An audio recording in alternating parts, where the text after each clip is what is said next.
আসসালামু আলাইকুম বন্ধুরা, ওয়েলকাম টু কুকিং চ্যানেল আর রেসিপি হাউস। তো আমি আজকে রান্না করব ভ্যারাইটিস সবজি, গাজর, ঢেঁড়স, আলু দিয়ে মজাদার শিং মাছের রেসিপি। তো এখানে আমি একটা কড়াইতে তেল দিয়ে দিলাম, পরিমাণ মতো পেঁয়াজ কুচি দিয়ে দিলাম।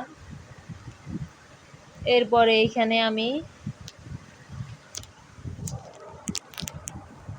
রসুন বাটা পরিমাণ মতো, একটু নেড়ে ছেড়ে মিশিয়ে নেব।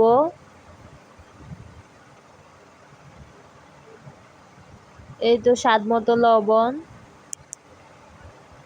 মরিচের গুঁড়া পরিমাণ মতো, হলুদের গুঁড়া পরিমাণ মতো, সবগুলো নেড়ে চেড়ে মিক্স করে নেব। এই তো এবার অল্প একটু পানি দিয়ে দিলাম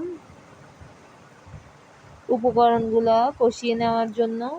এই তো একটু নেড়ে নিলাম, কষিয়ে নেওয়া হয়ে গিয়েছে আমার। এবার কেটে রাখা শিং মাছগুলো দিয়ে দিলাম, আবারও আলতো করে একটু নেড়ে ছেড়ে নিব। এই তো এরপর অল্প একটু পানি দিব মাছগুলা কষিয়ে নেওয়ার জন্য। এই তো কষানো হয়ে গিয়েছে আমার।